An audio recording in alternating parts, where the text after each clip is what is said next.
কুয়ার মধ্যে তাকে 10 ভাই যখন ফেলে দিয়েছে, আল্লাহ রাব্বুল আমিন জিবরাইল আলাইহিস সালাতুস সালামকে জিবরাইলকে ডাক দিয়ে বলেন, জিবরাইল তাড়াতাড়ি যা, আমার নবী ইউসুফকে তারা যেন পানির মধ্যে ফেলে দিয়ে হত্যা করতে না পারে।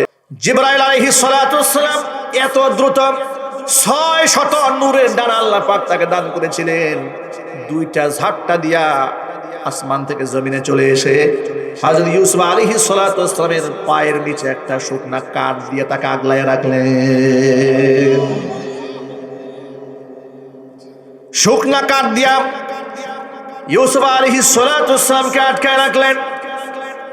আল্লাহ পাক তাকে হেফাজত করলেন, আল্লাহ পাক তাকে বাঁচিয়ে দিলেন। আল্লাহ পাকের কত সুন্দর এবং সূক্ষ্ম পরিকল্পনা, কারণ আল্লাহর পরিকল্পনার চেয়ে উত্তম পরিকল্পনা পৃথিবীটা আর কারো নাই। আছে নাকি? আরো জোরে বলেন। আল্লাহ পাকের পরিকল্পনা আল্লাহ পাক কত সুন্দর করে বললেন, وجاءت سيارة فأرسلوا واردهم فأدلى دلوه قال يا بشرى هذا غلام وأسروه بضاعة والله عليم بما يعملون। আল্লাহ পাক বলছেন, ওয়াজাআত সাইয়ারাতুন ফাআরসালু ওয়ারিদাহুম ফাআদলা দালওয়া, একটা কাফেলা যাচ্ছিল কুয়া থেকে পানি উঠানোর জন্য, তাদের বালতিওয়ালাকে পাঠিয়ে দিল, বালতিওয়ালা যাও কুয়া থেকে পানি উঠায় নিয়ে আসো। কুয়ার মধ্যে বালতি ফেলে দিয়েছে পানি উঠাবার জন্য। নবী ইউসুফ আলাইহিস সালাতু ওয়াসসালাম বালতির মধ্যে গিয়ে বসেছে। টেনে উঠাতে কষ্ট হয়েছে, বহু টানা হেঁচড়া করে উপরে উঠিয়েছেন। উপরে উঠায় দেখে পানির পরিবর্তে এত সুন্দর ফুটফুটের চেহারা, চাঁদের সৌন্দর্য থেকে হার মানায় দেয়। এমন সুন্দর চেহারার মানুষ ওই জগতের মানুষ জীবনে আর কোনোদিন চোখে দেখে নাই। অবাক বিস্ময় তারা বলল, ইয়া বুশরা হাযা গুলাম, কি সুসংবাদ, এত চমৎকার একটা ছেলে। ওয়া আসাররুহু বিদআ, তারা তাকে একটা দামি মূল্যবান পণ্য মনে করে গোপন করে ফেললো। ওই সময় তৎকালীন যুগে মানুষ কেনা বেচা হতো। তারা মনে মনে ভাবলো যে এইরকম সুদর্শন একটা ছেলে, একে যদি আমরা কোনো বাজারে বিক্রি করতে পারি, চড়া মূল্যে এর আমরা বেচতে পারবো, এটা মনে করে লুকাই ফেলছে। আসাররুহু বিদআ ওয়াল্লাহু আলিমুম বিমা ইয়ামালুন, আল্লাহ বলছেন যে আমি এদের কর্মকাণ্ড সম্পর্কে সব জানি। আল্লাহু আকবার বলেন। সব একজনের ইশারায় হচ্ছে, তিনি কে? এটা আল্লাহ পাকের দুনিয়ার নিজাম, এটা আল্লাহ পাকের দুনিয়ার সিস্টেমটাই এটা। আর দুনিয়া তাজরি বিল ওয়াসাইল, পৃথিবী চলে ওসিলার মাধ্যমে, সবই হয় আল্লাহর হুকুমে, কিন্তু আল্লাহ ডিরেক্ট কোনো কাজ করেন না। ঠিক না? ঠিক যদি বলে আল্লাহ রাব্বুল আমিন কোনো আসবাব দিয়েই বান্দাকে বাঁচায় রাখেন। যেমন আল্লাহ চাইলে আমাদেরকে না খাওয়াইয়া যুগের পর যুগ বাঁচায় রাখতে পারেন না? সেই ক্ষমতা আল্লাহর নাই? আরো জোরে বলেন। আচ্ছা, দিন কায়েম করা এটা মুসলমানদের জন্য জরুরি, ফরজ দায়িত্ব। এখন এই দিন কায়েম করার জন্য এত আল্লাহর ওলিদের জীবন দিতে হয় কেন? আল্লাহর কাছে কি ফেরেশতার অভাব পড়ছে? ফেরেশতা আছে না? কথা বলে না। নাকি কোনো ফেরেশতা অবসরে চলে গেছে? যে শক্তিশালী জিবরাইল আলাইহিস সালাতু ওয়াস সালাম এক থাপ্পড় মারলে পৃথিবীর নাস্তিক একটা থাকবে? তো তিনি কি অবসরে হয়ে গেছেন, মরে গেছেন? ফেরেশতারা আছে না নাই? তো আল্লাহ পাক তাদেরকে পাঠাইয়া নাস্তিকদেরকে পিটাইয়া এতদিন কায়েম করে দিতে পারে। ঠিক না? ঠিক। নবী করিম সাল্লাল্লাহু আলাইহি সাল্লামের দান মুবারক শহীদ হয়ে গেল, কই ফেরেশতা এসে আটকায় দিল না? জিবরাইল এসে না, নবী সাল্লাল্লাহু আলাইহি ওয়াসাল্লামের গায়ে আঘাত দেওয়া যাবে না, আটকায় দিয়েছিলেন না? আটকায় দেন নাই, রক্তাক্ত হয়েছিলেন, দেশান্তরিত হয়ে গেলেন। এটা পৃথিবীর নিজাম। এই পৃথিবীতে আল্লাহর দ্বীনের জন্য কে কতটুকু স্যাক্রিফাইস করতে পারে, কে কতটুকু কুরবানি আল্লাহর দ্বীনের জন্য করতে পারেন, এটা আল্লাহ দেখতে চান। ঠিক না? ঠিক। আল্লাহ দেখতে চান, এটা আল্লাহ পাকের সিস্টেম, এটা আল্লাহ পাকের নিজাম। আবার আল্লাহ পাক দুনিয়াতে এরকম নিদর্শন দেখিয়েছেন যে অগ্নিকুণ্ডের মধ্যে ফেলে মানুষকে বাঁচিয়েছেন। ইব্রাহিম আলাইহিস সালাতু ওয়াস সালাম তার উৎকৃষ্ট নমুনা। নূহ আলাইহিস সালাতু ওয়াস সালামের প্লাবনের সময় বৃদ্ধা মহিলাকে টানা 40 দিন পর্যন্ত পানির নিচের মধ্যে ডুবাই রেখেও আল্লাহ রাব্বুল আলামিন সম্পূর্ণ সালামত বাঁচিয়ে রেখে দিয়েছিলেন। সেই ক্ষমতা আল্লাহর আছে না নাই? ইউসুফ আলাইহিস সালাতু ওয়াস সালামকে আল্লাহ তাআলা ইচ্ছা করলে ওখান থেকে ফেরেশতাদের দিয়ে উঁচা করে মিশরের মস্তদে বসিয়ে দিতে পারতেন, কিন্তু এটা আল্লাহ পাকের নিজাম না, এটা আল্লাহর সিস্টেম না, দুনিয়ার সিস্টেম এটা নয়। কি হলো সেখানে শোনেন, কষ্ট হচ্ছে আপনাদের? আল্লাহ পাক বলছেন ওয়াশারাউহু বিথামানিন বাখসিন দারাহিমা মা'দুদা ওয়া কানু ফীহি মিনাজ জাহিদিন। একেবারে সামান্য কয়েকটা টাকায় তারা তাকে বিক্রি করে দিল। থামানিন বাখসিন দারাহিমা মা'দুদা, একেবারে স্বল্প মূল্যে তারা তাকে বিক্রি করেছে। কেন? ওয়া কানু ফীহি মিনাজ জাহিদিন, মূলত ইউসুফের ব্যাপারে এগুলো সব উদাসীন ছিল, এরা বুঝতেই পারে নাই যে এটা কে। সুবহানাল্লাহ পড়ে।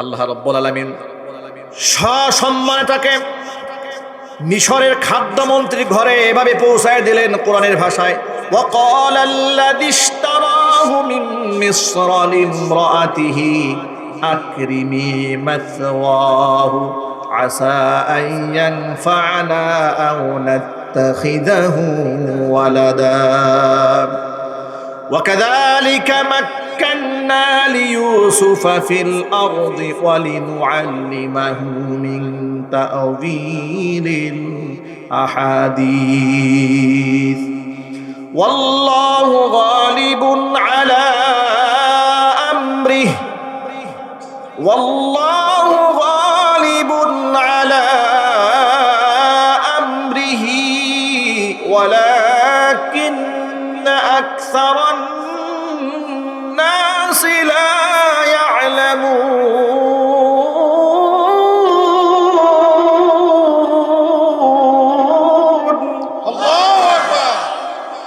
আল্লাহ পাক বলেন, আমার নবী ইউসুফকে যে খরিদ করল, মিশরের খাদ্যমন্ত্রী ঘরের মধ্যে বিবির সামনে ছোট্ট ইউসুফ কিনিয়া বলছে, এটা হচ্ছে একটা ছেলে, একে আমরা টাকা দিয়ে খরিদ করে এনেছি, এক কাজ করো, আকরিমি মাসওয়াহ, তার জন্য একটা সম্মানজনক বাসস্থানের ব্যবস্থা করো, আসা আইয়াং ফানা, হয়তো সে ভবিষ্যতে আমাদের উপকারে আসবে, আও নাত্তাখিদাহু ওয়ালাদা, আমাদের তো কোনো সন্তান নাই, আমরা তাকে সন্তান রূপে গ্রহণ করব।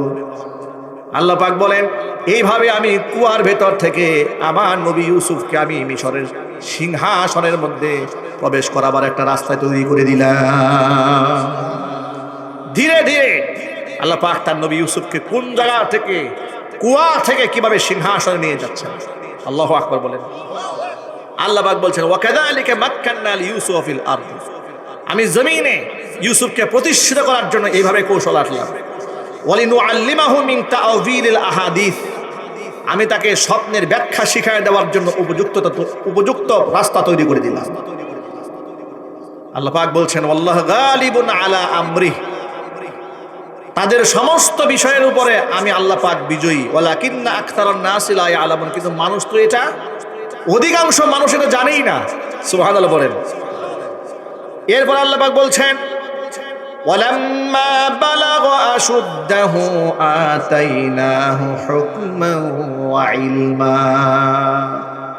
ছোট্ট ইউসুফ যখন ছোট্ট থেকে ধীরে ধীরে উপযুক্ত বয়সে পদার্পণ করল, যখন সে বালেগ হয়ে গেল, বুদ্ধিমান হয়ে গেল, যখন সে পরিপূর্ণ যৌবন প্রাপ্ত হয়ে গেল, আতাইনাহু হুকমান ওয়া ইলমা, আমি তাকে হুকুম দিলাম এবং তাকে ইলম দান করলাম। জোরে কোন আল্লাহু আকবার। ওয়া কাযালিকা নাজিজিল মুহসিনিন, আমি মুহসিন বান্দাদেরকে এভাবেই বিনিময় দিয়ে থাকি। অবস্থা কি দাঁড়ালো দেখেন, এই সেই ইউসুফ, যে ইউসুফ কুয়ার মধ্য থেকে তাকে তুলে আনা হলো, তার বয়স কত ছিল? আমি বেশ কয়েকটা তাফসীর কিতাব তল্লাশি দিলাম যে বয়স কত ছিল ইউসুফ আলাইহিস সালাতু ওয়াস সালামের। কেউ কেউ বলেছেন যে 7 বছর, কেউ বলেছেন 8 বছর, কেউ বলেছেন 12 বছর। এক কথায় বয়স যাই হোক না কেন, এতটা ছোট ছিল, নিজের পক্ষ থেকে পরিচালিত হবে এত বড় বুদ্ধিমান হয়ে উঠতে পারে নাই। এই জন্য কোরআনে কারিমের ভাষায় বলছে হাদা গোলাম, মানে যারা পেয়েছে তারা বলে নাই যে হাদা শাবাবুন বা শাবুন, এটা একটা যুবককে পেয়েছি, বলে নাই। তারা কি বলেছে? হাদা গুলাম, এটা একটা বালক। সুবহানাল্লাহ বলেন। কোরআন আয়াতও প্রমাণ করে ইউসুফ আলাইহিস সালাম খুব ছোট্ট ছিলেন। ধীরে ধীরে খাদ্যমন্ত্রীর ঘরে তিনি বড় হচ্ছেন। তার ইলম, আমল, আদর্শ, উঠা বসা, চেহারা, চরিত্র, আখলাক, মুআমালাত, মুআশারাত, এর মধ্যে শুধু নূর আর নূর। কারণ তিনি তো নবী। তিনি কি নবী? বিরাট সম্মানের আসন এটা। এটা ইলেকশন করে করা যায় না, ভোটাভুটি করে নবী হওয়া যায় না, শক্তি দিয়া নবী হওয়া যায় না। রাতের ভোট, দিনের ভোট রাতে করে, ভোট জালিয়াতে করে এমপি হওয়া যায়, কিন্তু নবী হওয়া যায় না। কথা ঠিক না? ঠিক জন্য বলে রাতের দিনের ভোট রাতে এই বাংলাদেশে হয় নাই, যদি বলতে হয় নাই। মানুষের অধিকার নিয়ে তারা ছিনিমিনি খেলেছে। ইনশাআল্লাহ ভবিষ্যতে এই ছিনিমি আর খেলতে দেওয়া হবে না, ইনশাআল্লাহ বলেন। আল্লাহ পাক যেন কবুল করে, জুড়ে বলেন আমিন। ভাইরা আমার, ইউসুফ আলাইহিস সালাতু ওয়াস সালাম ধীরে ধীরে বড় হয়ে গেলেন। চেহারায় এমন আকার ধারণ করলো, সুবহানাল্লাহ। আচ্ছা, আমাদের নবী জীবন একটা মিথ্যা কথা বলেছেন? আরো জোরে না। কোন আবেগ তাড়িত হয়ে ভুল কথা বলেছেন? ইউসুফ আলাইহিস সালাতু ওয়াস সালামকে দেখার পরে ওই মেরাজ রজনীতে তো নবীদেরকে দেখেছেন।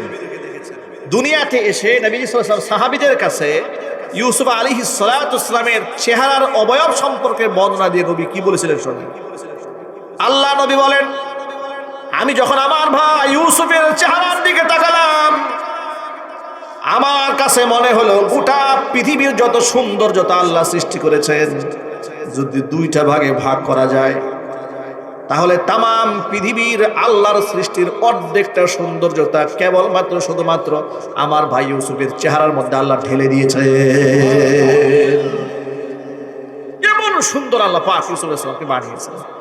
এরকম একটা নওজোয়ান, এমন একটা চরিত্রবান, এমন একটা আদর্শ যুবক ঘরের মধ্যে আছে। সেই ঘরের মধ্যে জুলাইখা, যে জুলাইখাটাকে লালিত পালিত বড় করলো, সেই জুলাইখা নিজেকেই সামাল দিতে পারতেছে না, নিজেকে কন্ট্রোল করতে পারছে না। জুলাইখা ইউসুফ আলাইহিস সালামের এই চরিত্র দেখে, আখলাক দেখে, সৌন্দর্য দেখে, বডি ফিটনেস দেখে, তার মুআমালাত, চালচলন, তার হাসি, তার উঠা বসা, তার সরলতা, তার ইনসাফ, তার ন্যায়পরায়ণতা, তার আদালত দেখে নিজেকে সামাল দিতে পারছে না, পাগল হয়ে গেছে। মেয়েরা তো এমনি একটু আবেগী বেশি হয়, আমাদের সমাজের মেয়ে তো গাঁজাখোরের জন্য পাগল হয়ে যায়। কথা ঠিক না? বেড়ে জুড়ে বলেন। আমাদের সমাজের মেয়েরা গাঞ্জুটির জন্য পাগল হয়, হিরোইন খুঁড়দের জন্য পাগল হয়ে যায়। কয়েকদিন আগে একটা মেয়েকে দেখেছেন না, যে গোটা বাংলাদেশ আলোচনা তুলপার শুরু হয়ে গেছে। পালিয়ে গিয়ে বাবা মার অনুমতি ছাড়া বিবাহ করেছে। বাবা মা মেয়েকে নিয়ে এসে পড়েছে 4 বার, সে 4 বারই ছেলে কাছে চলে গেছে।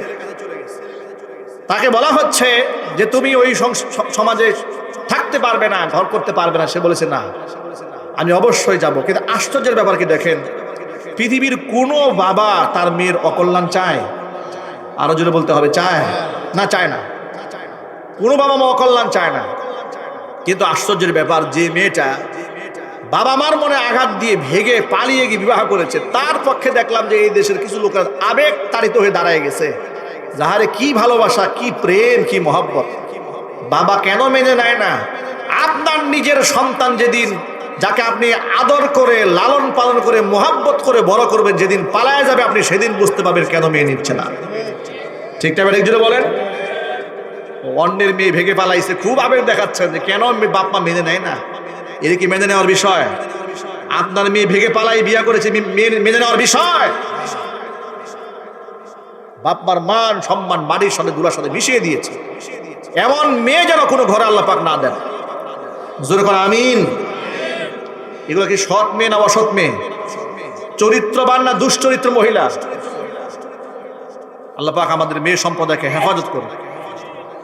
ভাইরা আমার, মূল কথায় ফিরে আসি। যা বলতে চেয়েছিলাম, যেখানে সমাজে গাঁজাখুর ছেলে দেখলে অনেক মেয়ে নিজেকে সামাল দিতে পারে না, সেই জায়গায় নবী ইউসুফ আলাইহিস সালাতু ওয়াস সালামের মতো সুদর্শন, এমনই সুন্দর পৃথিবীতে যার কোনো দ্বিতীয় মিসাল নাই। এমন একটা পুরুষকে দেখে সে আর নিজেকে সামলাতে পারে না।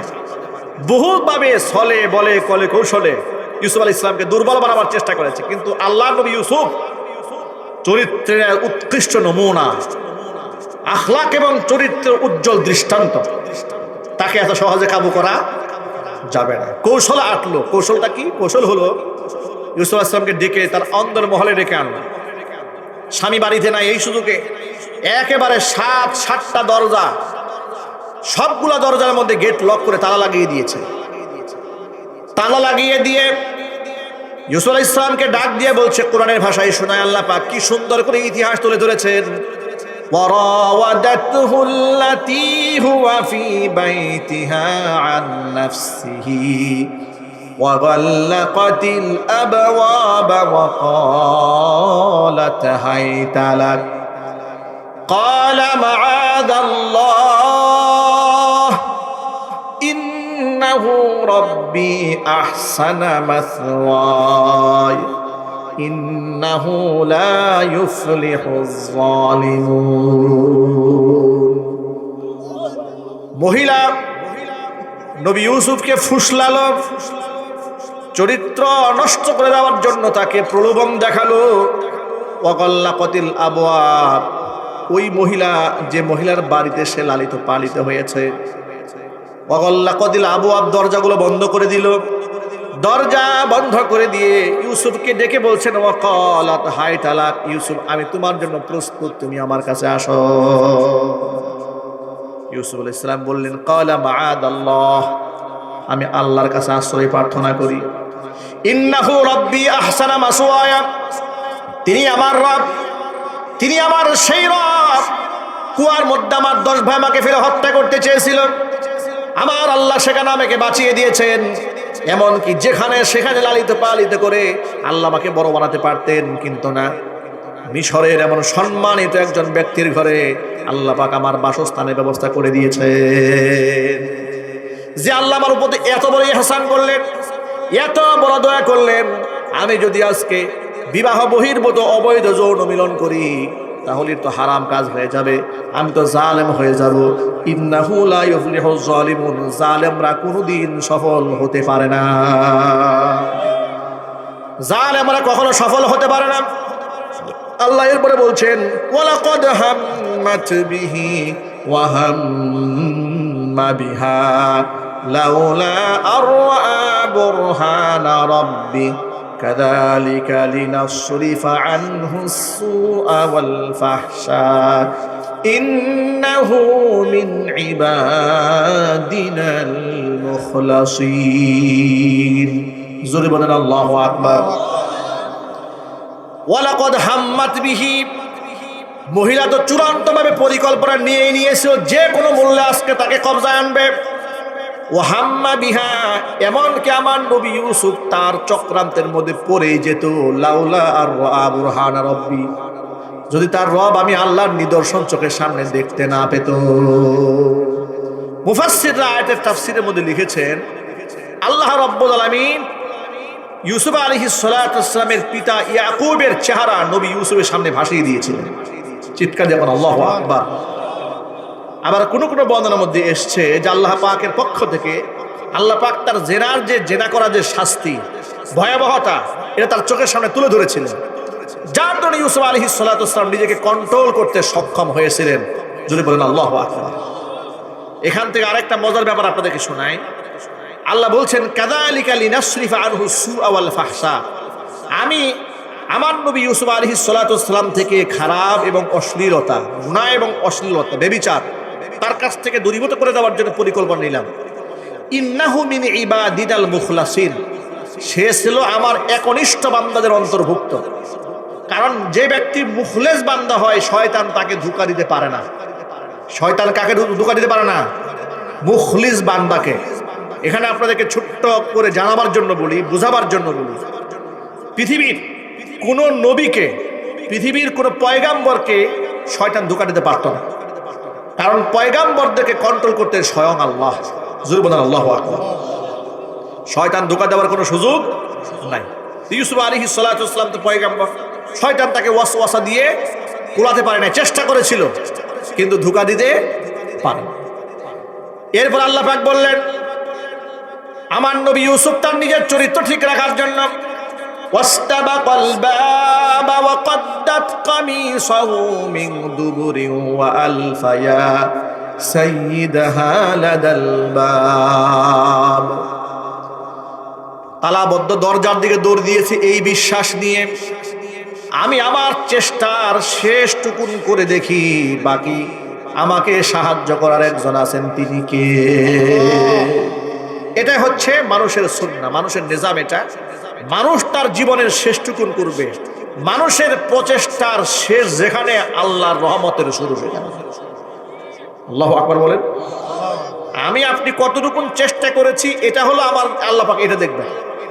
ধরুন আপনাদেরকে একটা এক্সাম্পল দিয়ে, আচ্ছা আপনাদের বিরক্ত হচ্ছেন, কষ্ট হচ্ছে, এই জমিনে আল্লাহর হুকুম চালু হোক এটা আপনারা চান কিনা? দিন কায়েম হোক আপনারা চান? কারা কারা চান হাত দেখি তো।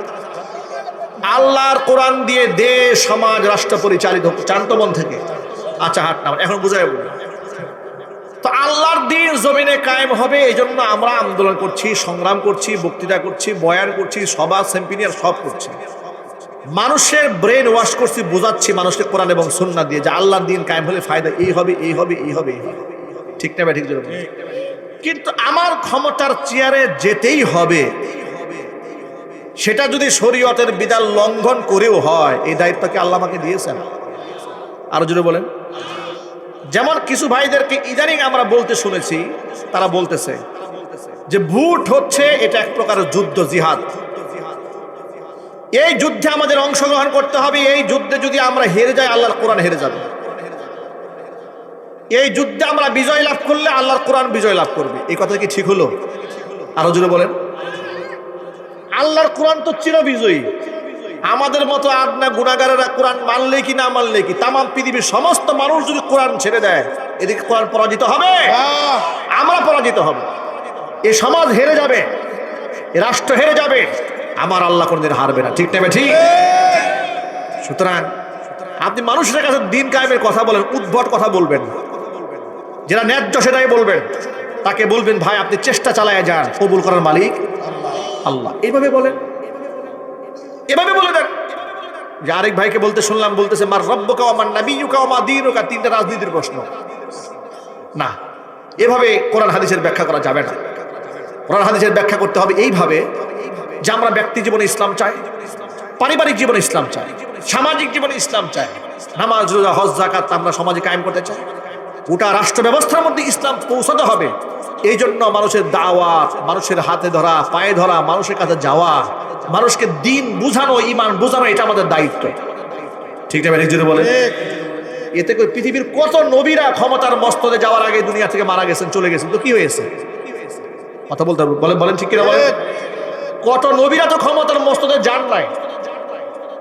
এমনকি ফিরাউন যখন পানির মধ্যে চুবনি খায় মরল, তখন সিংহাসন কি ফাঁকা আছে না ভরে গেছে? সিংহাসন ফাঁকা না? এখন তো নবী মুসা আলাইহিস সালাতু ওয়াস সালাম পারতেন যে এখন যেহেতু ফিরাউন মরছে, গিয়া ফিরাউনের সিংহাসনটা গিয়ে দখল করেছেন না? দখল করেন না। বোঝা গেল দ্বীনের একটা মূল মাকসাদ, সেটা হচ্ছে ক্ষমতার চেয়ার দখল করা। এটা ইসলামের মূল উদ্দেশ্য নয়। ইসলামের মূল উদ্দেশ্য হচ্ছে মানুষের কলিজার মধ্যে প্রত্যেকটা জনে জনে, ব্যক্তিতে ব্যক্তিতে আল্লাহ পাকের ঈমানকে ঢুকায় দেওয়া। ঈমান যদি আমি মানুষের কলিজায় ঢুকাইতে না পারি, ধরেন আমি ক্ষমতার মস্তদে বসলাম, কিন্তু আমি জনগণের মধ্যে ঈমান ঢুকাতে পারি নাই, কালকে আন্দোলন করে ঘাড় ধাক্কা দেওয়া নামাই দিবেন, রেজাল্ট কি দাঁড়াইলো? কি বলবেন? আমি যদি মানুষের কলিজায় ঈমান ঢুকাইতে না পারি, ধরেন আমি অনেক পলিসি করে, কারণ দুনিয়ার যে রাজনীতি, দুনিয়ার যে নিজাম, ক্ষমতার দখল করার যে গণতান্ত্রিক সিস্টেম, ক্ষমতার যে নেওয়ার যে সিস্টেমটা, এটা হচ্ছে আপনাকে পৃথিবীর মোড়ল রাষ্ট্রের সাথে সম্পর্ক ভালো রাখতে হয়। হয়তো চাইনার সাথে সুসম্পর্ক রাখবেন, না হয় রাশিয়ার সাথে রাখবেন, না হয় আমেরিকার সাথে রাখবেন, না হয় ভারতের সাথে রাখবেন, কারণ বিদেশি বড় বড় রাষ্ট্রের স্বীকৃতি তো প্রয়োজন হবে। ঠিক না ভাই? ওই দেখেন না ইদানিং বিভিন্ন দেশ থেকে রাষ্ট্রদূতরা আসা শুরু হয়ে গেছে, দেশের বড় বড় রাজনীতিবিদের সাথে সাক্ষাৎ করে। কি কথা বলে? যে আপনারা ক্ষমতায় গেলে কি কি ফ্যাসিলিটি দিবেন বলেন। তাদের সাথে একটা চুক্তি হয়, তখন তারা বলে যে আপনারা ন্যায্যভাবে গণতান্ত্রিক সিস্টেমে চলেন, আপনারা ক্ষমতায় গেলে আমরা আপনাদেরকে স্বীকৃতি দেব। এটা হচ্ছে তার দুনিয়াবি ফায়দার জন্য বলে। এই যে গোটা দুনিয়ার মধ্যে একটা নিজাম, ক্ষমতার মস্তদে যাওয়া আবার ক্ষমতার মস্তদ ছেড়ে যাওয়া, এটা গণতান্ত্রিক সিস্টেম। এই যে গণতান্ত্রিক সিস্টেমে ধরেন আমরা একবার ক্ষমতায় গেলাম, আমি কি সারা জীবনে ক্ষমতার মস্তদে বসে থাকতে পারবো? আরো জোরে বলেন। তা আমি কেমনে সমাজের মধ্যে ইমান, দ্বীন, ইসলাম কায়েম করবো? কারণ সমাজে বলা কিন্না আকসারুহুম ফাসিকুন, অধিকাংশ মানুষ তো ফাসেক। এই জন্য জনে জনে কলিজার মধ্যে ইমান ঢুকাতে হবে এমন ভাবে, দেশের অধিকাংশ মানুষের কলিজার মধ্যে যখন এটা ঢুকবে যে আমার ব্যক্তি জীবন, পারিবারিক জীবন, সামাজিক জীবন, রাজনৈতিক জীবন সকল ক্ষেত্রে ইসলাম ছাড়া মুক্তির কোনো পথ নাই, তখন আমাকে সিংহাসন ছাড়ার কোনো দরকার হবে না, বরং প্রত্যেকটা মুসলমান আপন দায়িত্বে একজন করে খলিফাতুল মুসলিমিন নিয়োগ দেবে। কথা ঠিক নেবে, ঠিক জোরে বলে। কিন্তু ভুল করা যাবে না, ভুল পথে যাওয়া যাবে না।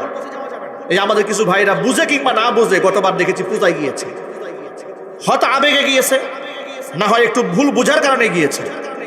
আমরা ইতিপূর্বে খুব কঠোর ভাষায় বলেছি, আজকে খুব মহব্বতের সাথে বলি, কঠোর ভাষায় বলবো না, মহব্বত নিয়ে বলি। প্রিয় ভাইরা, আল্লাহ পাকে এই দায়িত্ব আমাদেরকে দেন নাই যে আমি হিন্দুদের সাথে মাখামাখি করে দিন কায়েম করবে, এত বড় দায়িত্ব আল্লাহ আমাদের উপর চাপায় দেন না।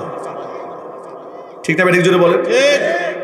কারণ পৃথিবীর কোনো হিন্দু মুসলমানদের কোনোদিন আপন হবে না, এটা মনে রাখবেন। মৃত্যু পর্যন্ত এই মূলনীতি মাথায় রাখবেন যে আপনি যদি এরে কাবাগরের পানি দিয়ে ধুয়েও দেন, বুঝেন না মনে হয়, আপনি যদি দাওয়াত দিয়ে 3 বেলা নিজের বাড়িতে খাওয়ান, একদিন তো পূজায় গেছেন, ওটা বাদ দিয়ে দিলাম, যদি নিজের বাড়িতে দৈনিক 3 বেলা দাওয়াত দিয়েও খাওয়ান, এই পৃথিবীর মুশরিকরা, আপনি তো ইমানদার, আপনার আপন সে হবে না।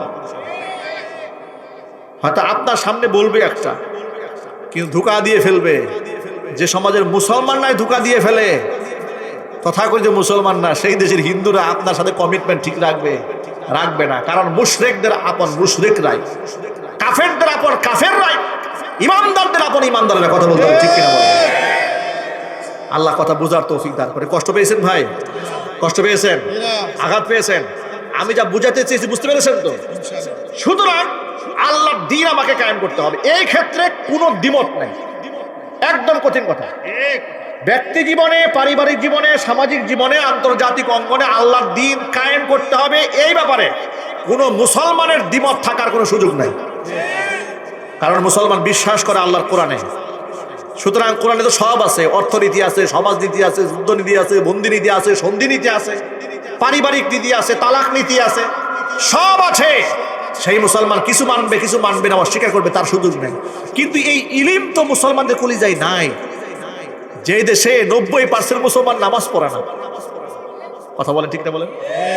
মানে আল্লাহর দ্বীন সমাজে কায়েম হওয়া এটা অনেক বড় একটা ব্যাপার, কিন্তু মৌলিক যে ব্যাপারটা যে নামাজই পড়ে না 90% মানুষ, যাকাত দিতে চায় না, ইমানের বুঝি নাই, সেই দেশে এত তাড়াতাড়ি খেলাফত কায়েম হয়ে যাবে না? খেলাফত সহজে কায়েম হবে না। তবে এই সংগ্রামে আত্মনিয়োগ করে থাকতে হবে, পিছপা হওয়া যাবে না যে ঠিক আছে খেলাফত যেতে কায়েম হবেই না, এটা বলাই বাদ দিয়ে দিলাম না। মিশন চালু রাখতে হবে, দাওয়াত চালু রাখতে হবে, হেদায়েতের কথা মানুষকে বোঝাতে হবে, মানুষের কলিজার মধ্যে এই কথা প্রতিষ্ঠিত একদম গেঁথে ফেলতে হবে যে আমার স্রষ্টা আল্লাহ, আমি যার হুকুমে নামাজ পড়ি, যার হুকুমে রোজা রাখি, যার হুকুমে আমি যাকাত দেই, যার হুকুম পালন করে আমি হজ করতে যাই, যার হুকুম পালন করে আমি রমজানে রোজা রাখি, তার হুকুমে আমার রাজনীতিও চলতে হবে, আমার সমাজনীতিও চলতে হবে, তার হুকুমে আমাকে দেশটাও পরিচালনা করতে হবে। এই কথাটা মুসলমানের কলিজার মধ্যে ঢুকাতে হবে। ঠিক না বেঠিক জুড়ে বলেন? আল্লাহ পাক বুঝার তৌফিক দান করেন। ইউসুফ আলাইহিস সালাতু সালাম, দেখুন আল্লাহ পাকের এত সম্মানিত একজন নবী, মুসলমানের চেষ্টা শেষ যেখানে, আল্লাহর সাহায্য সেখানে। এটা বোঝাতে গিয়ে এই লম্বা কথাটা বলেছি। দেখেন, তালাবদ্ধ দরজার দিকে দৌড় দিলেন। এখন আপনি যুক্তি দিয়ে বলবেন তালাবদ্ধ দরজার দিকে দৌড় দিয়ে লাভটা কি? লাভ আছে। বান্দার চেষ্টার শেষ যেখানে, আল্লাহ রহমত শুরু হয়ে গেল, সেখানে দেখেন ওয়াস্তাবাকাল বাব, ইউসুফ আলাইহিস সালাম দৌড় দিয়েছে, পেছনে জুলাইখাও দৌড় দিয়েছে। ওয়াকাদ্দাত কামিসাহু মিন দুবুরিন, পিছন দিক থেকে জামা টান দিয়ে ধরেছে। ওয়া আলফায়া সাইয়্যিদাহা লাদাল বাব, দরজা তো একটা একটা করে আল্লাহর কুদরতি ব্যবস্থাপনায় আল্লাহ পাক উন্মুক্ত করে দিয়েছেন। সব দরজা খুলে গেল, একেবারে শেষ দরজা যখন পার হয়ে বাহিরে চলে গেছে, বাহিরে গিয়ে দেখে জুলাইখার স্বামী পরের সামনে দাঁড়ায় আছে। জুলাইখা তাৎক্ষণিক, যেহেতু শয়তান দ্বারা পরিচালিত হচ্ছে, জুলাইখা বুদ্ধি এঁটে ফেলল, নিজের দুষ্টা নিরপরাধ মাসুম বেগুনা ইউসুফ আলাইহিস সালাতু ওয়াস সালামের কাঁধের উপর চাপায় দিয়ে বলল, قالت ما جزاء من أراد بأهلك سوءا إلا أن يسجن أو عذاب أليم। ও প্রাণের স্বামী আমার, আপনি যাকে আদর করে লালন পালন করে ঘরে বড় করলেন, সেই লোকটা যদি আপনার স্ত্রীর চরিত্রের গায়ে আঘাত দেয়, হানা দেয়, যদি চরিত্র হননের চেষ্টা করে, তাকে জেলখানায় আটকায় দিয়ে কঠিন শাস্তি দেওয়া ছাড়া তো উপায় নাই। ইউসুফ আলাইহিস সালাম তখন চুপ ছিলেন। তিনি চুপচাপ থেকে পরিস্থিতি সামাল দেওয়ার চেষ্টা করছিলেন, কিন্তু অপবাদের বোঝা যখন দেওয়া হলো, তখন আর চুপ থাকার কোনো সুযোগ কি আছে? তিনি বললেন, ক্বালা হিয়া রাওয়াদাতনি আন নাফসি ওয়া শাহিদা শাহিদুম মিন আহলিহা ইন কানা কামিসুহু কুদ্দা মিন কুবুলিন ফাসাদাকাত ওয়া হুয়া মিনাল কাযিবিন। ইউসুফ আলাইহিস সালাম বললেন, আমার তো কোনো অপরাধ নাই, আসলে মূলত সেই আমাকে ফুসলিয়েছে, কিন্তু পাত্তা দেই নাই আমি। জুলাইখা বলে, আমার দোষ নাই। ইউসুফ আলাইহিস সালাম বলে, আমার দোষ নাই। স্বামী যাবে কোন দিকে? স্বামী বলল, ইউসুফ, তোমার যে কোনো দোষ নাই, একটা প্রমাণ দাও, সাক্ষী দাও। আর ঘটনা যে একটা ঘটে গেছে সেটা আমার চোখের সামনেই দেখতে পেলাম। এই যে দৌড়ে উপায়ে বের হয়ে আসছো, এই যে অস্থিরতা, এটা আমি দেখতে পেয়েছি। মূল ঘটনা কি হয়েছে? বলে, আমার কোনো অপরাধ নাই, সে আমাকে ফুসলিয়েছে, প্রমাণ দাও। তুমি যে তার চরিত্রকে হানা দাও না, একটা ডকুমেন্ট দাও। সে বলে, হ্যাঁ আছে, সাক্ষী আছে। আল্লাহর পক্ষ থেকে ইউসুফ আলাইহিস সালাতু ওয়াস সালামের কলিজার মধ্যে ইলকা করে দেওয়া হলো, ঢেলে দেওয়া হলো। আল্লাহর পক্ষ থেকে জানিয়ে দেওয়া হলো, ইউসুফ, ভয় পাওয়ার কোনো কারণ নাই, তোমার পক্ষে সাক্ষী আমি প্রস্তুত করে রেখে দিয়েছি। ইউসুফ আলাইহিস সালাতু ওয়াস সালাম পরিশান মুক্ত হলেন, জানতে চাইলেন রবের সান্নিধ্যে কোন সেই সাক্ষী। জানিয়ে দেওয়া হলো, ঘরের মধ্যে মাসুম একটা বাচ্চা শুয়েছিল, দোলনায় দোল খাচ্ছিল। জুলাইখা মনে করেছিল, এই বাচ্চা দেখবে কি আর বুঝবে কি আর বলবে কি, কিন্তু এই বাচ্চা তোমার পক্ষে সাক্ষী দিবে। ইউসুফ আলাইহিস সালাম বললেন, আমার পক্ষে সাক্ষী শিশু বাচ্চা। বলে, পাগল হয়ে গেছে নাকি? শিশু বাচ্চা এখনো জবান ফুটে নাই, সে নাকি ইউসুফ আলাইহিস সালামের পক্ষে সাক্ষী দিবে? বলে, হ্যাঁ, সে আমার পক্ষে সাক্ষী দিবে। এখন আমি যদি আপনাদের প্রশ্ন করি, শিশু বাচ্চার জবান খুলে দেওয়ার মালিক কে? আল্লাহ। এই যে কিয়ামতের মাঠে এই যে আমাদের গায়ে যে চামড়া আছে না, এই চামড়া আল্লাহর আদালতে আমাদের বিরুদ্ধে সাক্ষী দেবে। এই হাত কথা বলবে, পা কথা বলবে। আল্লাহর হুকুমে যদি হাত কথা বলতে পারে, পা কথা বলতে পারে, শিশু বাচ্চা কথা বলতে পারবে না? তাই হয়েছে। এই বাচ্চা সাক্ষী দিল, এমন এক সাক্ষী দিয়েছে পৃথিবীর ইতিহাস হয়ে রইল। সাক্ষীর ধরনটা কেমন দেখেন, ওয়া শাহিদা শাহিদুম মিন আহলিহা। জুলাইখার ঘরের এক সদস্য, ছোট্ট একটা বাচ্চা সাক্ষী দিয়ে বসেছে। সাক্ষীটা ডিরেক্ট এরকম বলে নাই যে ইউসুফের কোনো দোষ নাই, সব দোষ মেয়েটার, এটা বলে নাই। এটা বললে ভুল হওয়ার সম্ভাবনা আছে, বিভ্রান্ত হওয়ার সম্ভাবনা আছে। শয়তান আবার এদেরকে বুঝাই দিতে পারে। শয়তান বুঝাই দিবে, ছোট বাচ্চা কি দেখেছে আর কি বলেছে, আর আপনি কি শুনছেন, এরকম বলতে পারে। এই জন্য বাচ্চা ডিরেক্ট এরকম না বলে এমন সিস্টেমে সাক্ষী দিয়েছে যে বাচ্চা নিজেই সাক্ষী হয়ে গেছে। আল্লাহু আকবার বলে। বাচ্চা বা কি সুন্দর জবাব দিয়েছেন দেখেন, ইন কানা কামিসুহু কুদ্দা মিন কুবুল। ও বাদশা, ইউসুফ আলাইহিস সালাতু ওয়াস সালামের গায়ের জামা তো ছিঁড়ে গেছে। বলে, হ্যাঁ ছিঁড়ে গেছে। তো আপনি একটু চেক দেন তো, জামাটা সামনে ছেঁড়া না পেছনে ছেঁড়া। জামা যদি সামনের দিক থেকে ছেঁড়া হয়, তাহলে প্রমাণ হবে আপনার স্ত্রী সত্যবাদী।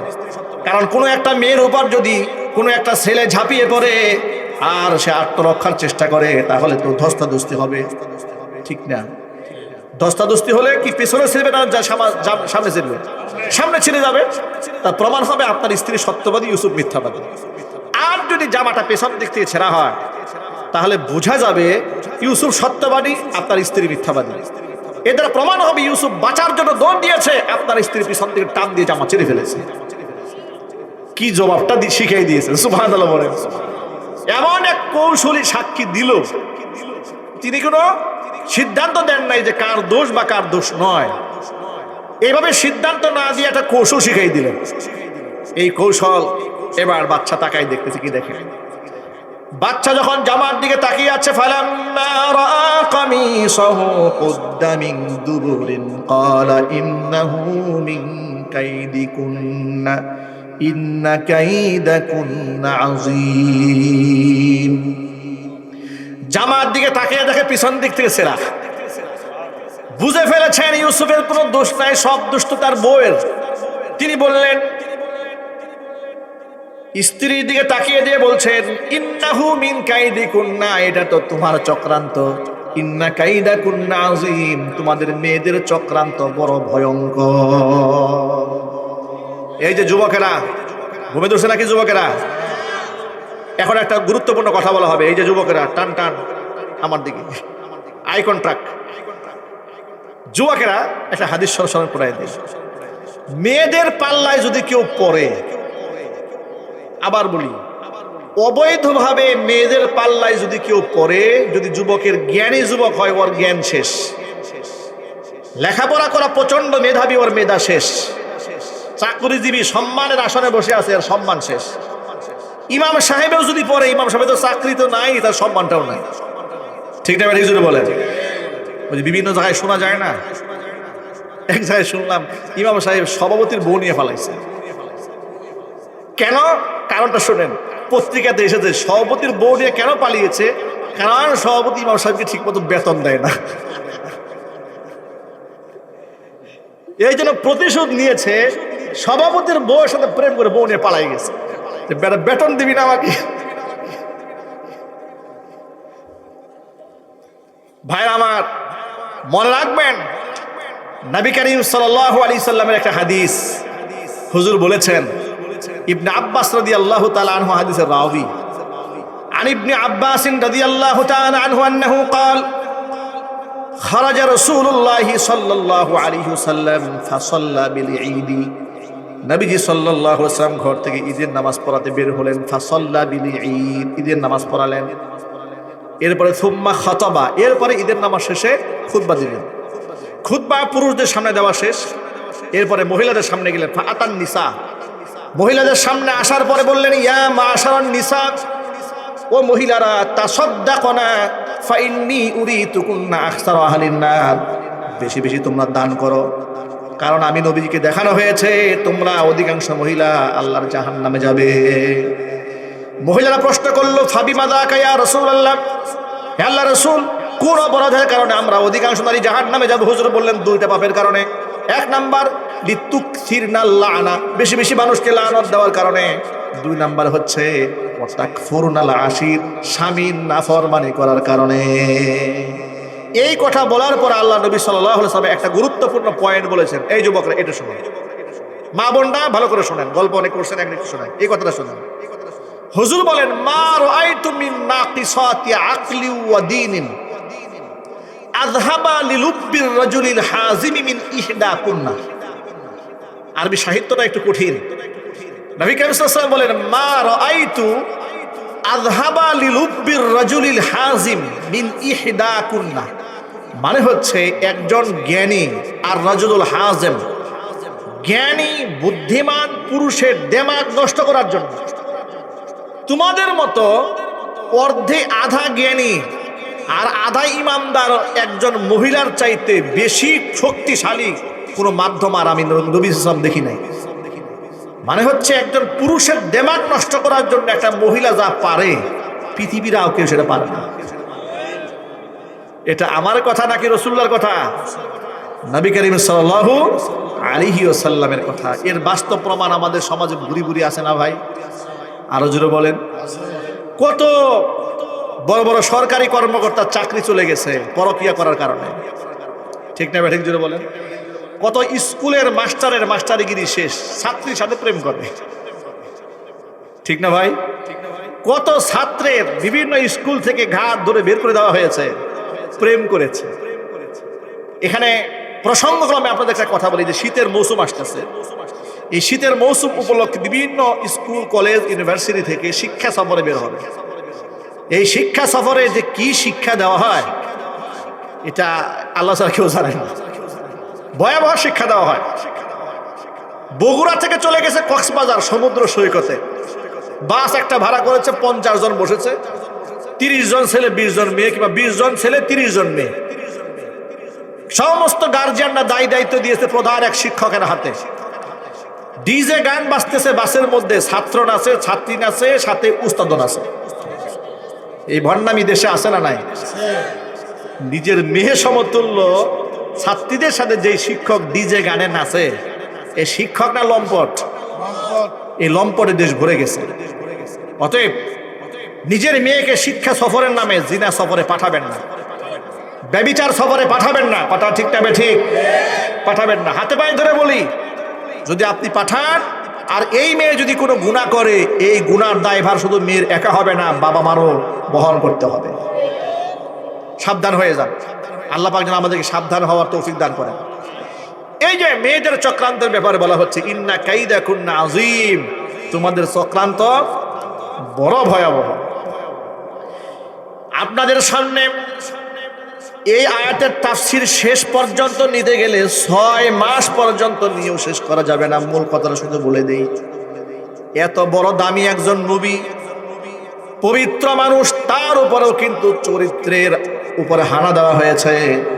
মানুষের সামনে চরিত্রহীন বানাবার জন্য চেষ্টা করা হয়েছে। এমনকি এই অপরাধে তাকে বিনা অপরাধে জেল খাটানো হয়েছে 7 বছর। জোরে বলেন নাউজুবিল্লাহ। লম্বা সময় ইউসুফ আলাইহিস সালাতু ওয়াস সালাম জেল কেটেছে। কেন? বাদশা বাধ্য হয়েছিল পরিস্থিতি সামাল দেওয়ার জন্য। অবস্থা এমন হয়েছিল, এখন আগে তো শুধু জুলাইখা পাগল ছিল, এই ঘটনা যখন জানাজানি হয়ে গেছে, সবাই যখন সমালোচনা করে, দেখেন অবস্থা কি হয়েছে। সবাই যখন সমালোচনা শুরু করেছে, তখন জুলাইখা দেখলো যে সমাজের লোকেরা বলে যে আমার নাকি চরিত্র খারাপ।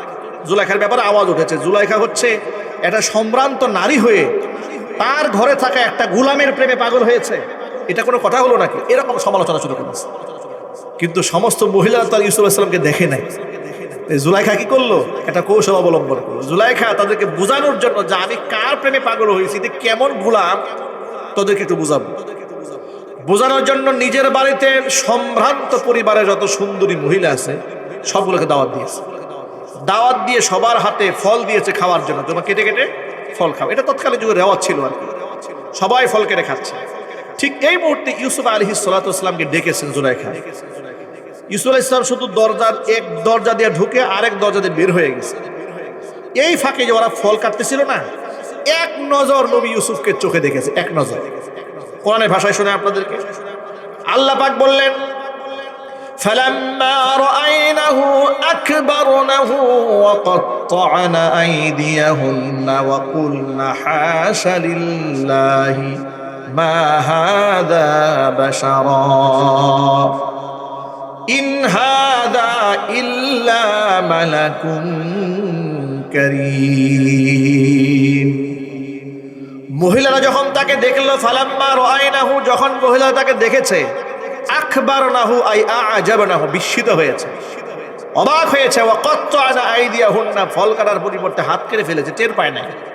ওয়া কুলনা, এদের মুখ থেকে বের হয়ে গেছে, হাশা লিল্লাহ, আল্লাহর কসম, মা হাযা বাশারা, এটা কোনো মানুষ নয়। ইন হাযা ইল্লা মালাকুন কারীম, এটা সম্মানিত ফেরেশতা ছাড়া কিছুই হতে পারে না। সুবহানাল্লাহ বলেন। এখন জুলাইখার মুখ খুলেছে। জুলাইখা বলে, قالت فذلكن الذي لمتنني فيه, এতদিন পর্যন্ত আমার সমালোচনা করেছো, আমি না গোলামের প্রেমে পাগল হয়েছি। তোমরা দিয়ে হাত কাটা শুরু করে দিয়েছো, ফল কাটা বাদ দিয়ে। তুই এক নজর দেখেই ফল কাটা বাদ দিয়ে হাত কাটা শুরু করো। এই লোকটা 24টা ঘন্টা আমার চোখের সামনে থাকে, আমার অবস্থা হয় কি? সুবহানাল্লাহ বলেন। যা আমি যে এখনো উন্মাদ আর পাগল হয়ে রাস্তায় রাস্তায় ঘুরি না, এটা তো আমাকে ধন্যবাদ দেওয়ার কথা। তখন মহিলারা কি বলে শোনেন, এখন তো পাগল ছিল আগে একজন, এখন গোটা সমাজের সব মহিলা পাগল হয়ে গেছে। বিপদ, মহা মুসিবত। আগে একজনে মিস কল দিতে, এখন সকলে ডাইরেক্ট ফোন দেয়।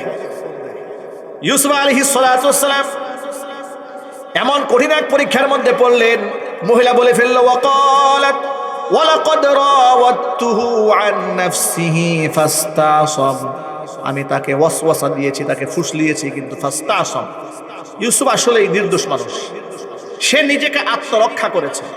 কিন্তু আমার সিদ্ধান্ত এটাই চূড়ান্ত, ওয়ালা ইল্লাম ইয়াফআল মা আমুরুহু, আমি যে প্রস্তাব ইউসুফকে দিয়েছি সেটা যদি ইউসুফ না মানে, লা ইউসজানান্না ওয়ালা ইয়াকুনা মিনাস সাগিরিন, তাহলে হয়তো তাকে জেল খাটতে হবে, না হয় তাকে লাঞ্ছিত হতে হবে।